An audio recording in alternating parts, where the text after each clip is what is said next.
ನಮಸ್ಕಾರ ವೀಕ್ಷಕರೇ, on spot ನ್ಯೂಸ್ಗೆ ಸ್ವಾಗತ. ನಾನು ಸಂಗೀತ.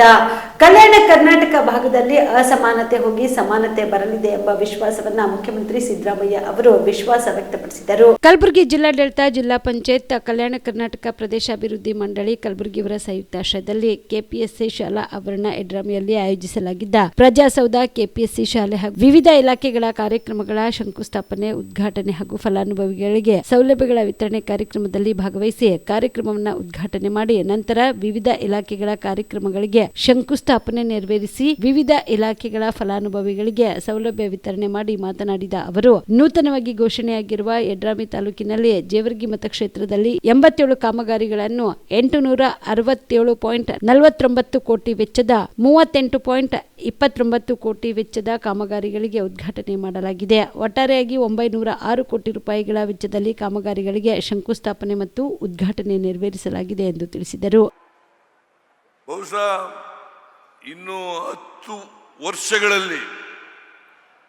ವರ್ಷಗಳಲ್ಲಿ ಕಲ್ಯಾಣ ಕರ್ನಾಟಕದಲ್ಲಿ ಅಸಮಾನತೆ ಹೋಗಿ ಸಮಾನತೆಗೆ ಬರ್ತಾರೆ ಅಂತಕ್ಕಂಥ ವಿಶ್ವಾಸ ನನಗಿದೆ, ನಂಬಿಕೆ ನನಗಿದೆ. ಅದನ್ನು ನೀವು ಮಾಡಬೇಕು. ಅದರಿಂದ ಈ ಬಿಜೆಪಿಯವರು ಇದಾರಲ್ಲ, ಬರೀ ಬೊಗಳೆ ದಾಸರು, ಸುಳ್ಳು ಹೇಳೋದು, ಅಪಪ್ರಚಾರ ಮಾಡೋದು, ಸುಳ್ಳು ಆರೋಪಗಳನ್ನು ಮಾಡೋದು, ಅದನ್ನು ಬಿಟ್ಟರೆ ಬೇರೆ ಏನು ಮಾಡಲ್ಲ. ಅದಕ್ಕೋಸ್ಕರ ನಿಮ್ಮ ಆಶೀರ್ವಾದ ಯಾವಾಗಲೂ ಕೂಡ ಕಾಂಗ್ರೆಸ್ ಜೊತೆ ಇರಬೇಕು. ಇರ್ತದೆ ಅಲ್ವಾ?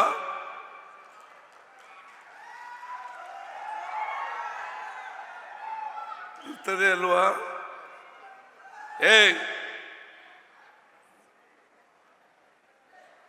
ಹೇಳ್ರಿ.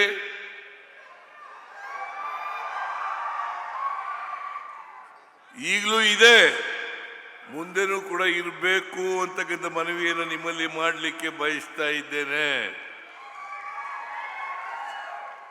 ಅದರಿಂದ 371J ಇವತ್ತು ಆಗಿದ್ರೆ ಅದಕ್ಕೆ ಕಾರಣ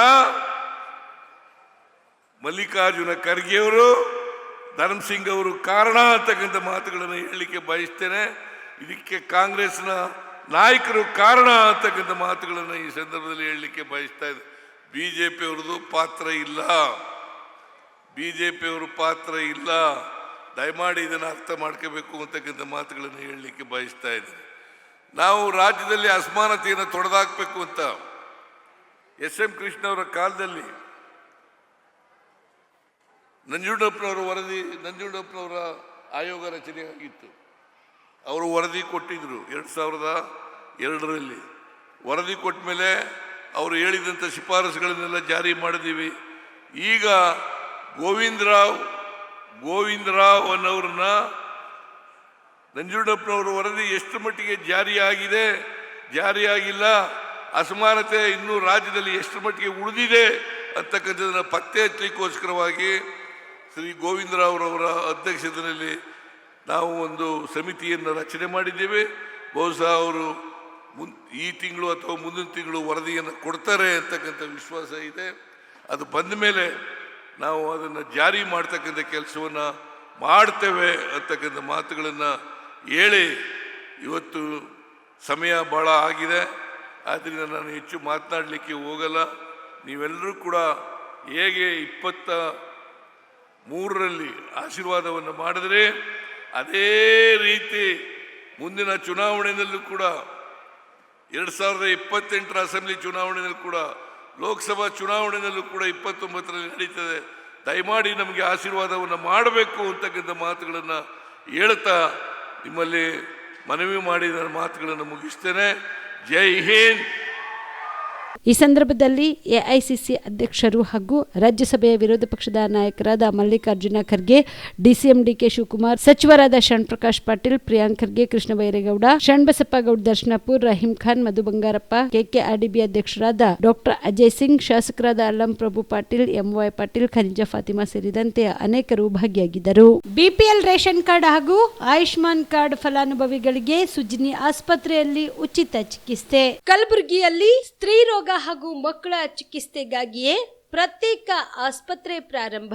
ಸುಜಿನಿ ಕಲ್ಯಾಣ ಕರ್ನಾಟಕ ಭಾಗದ ಅತ್ಯಾಧುನಿಕ ತಾಯಿ ಮತ್ತು ಶಿಶುವಿನ ಆರೈಕೆಯ ಆಸ್ಪತ್ರೆ, ಸ್ತ್ರೀ ರೋಗ ತಜ್ಞ ಖ್ಯಾತ ವೈದ್ಯರು ಹಾಗೂ ಮಕ್ಕಳ ತಜ್ಞ ಖ್ಯಾತ ವೈದ್ಯರ ತಂಡದಿಂದ ಕಡಿಮೆ ದರದಲ್ಲಿ ಚಿಕಿತ್ಸೆ, ವಿಶ್ವ ದರ್ಜೆಯ ಉಪಕರಣಗಳ ಮತ್ತು ಅತ್ಯಾಧುನಿಕ ಐಸಿಯು, ಎನ್ಐಸಿಯು ಹಾಗೂ ಇತರೆ ಸೌಲಭ್ಯಗಳಿಂದ ಮಕ್ಕಳಿಗೆ ಗುಣಮಟ್ಟದ ಆರೈಕೆ. ಸುಜಿನಿ ಆಸ್ಪತ್ರೆಯಲ್ಲಿನ ಸೌಲಭ್ಯಗಳು: ದಿನದ 24 ಗಂಟೆಯಲ್ಲಿ ತುರ್ತು ಸೇವೆ, ಹೈ ರಿಸ್ಕ್ ಗರ್ಭಧಾರಣೆ, ಒಬೆಸ್ಟ್ರಿಕ್ ಐಸಿಯು, ನವಜಾತ ಮತ್ತು ಶಿಶು ಐಸಿಯು, ಶಿಶು ಸಂಬಂಧಿತ ಶಸ್ತ್ರಚಿಕಿತ್ಸೆ, ಲ್ಯಾಪ್ರೋಸ್ಕೋಪಿ, ಲಸಿಕಾಕರಣ, ತಜ್ಞ ವೈದ್ಯರ ಸಲಹೆ, ಡಯಾಗ್ನೋಸ್ಟಿಕ್ ಮತ್ತು ಅಲ್ಟ್ರಾಸೌಂಡ್ ಸೇರಿದಂತೆ ಅನೇಕ ಸೌಲಭ್ಯಗಳು ನಿಮ್ಮ ಸುಜಿನಿ ಆಸ್ಪತ್ರೆಯಲ್ಲಿ ಲಭ್ಯ.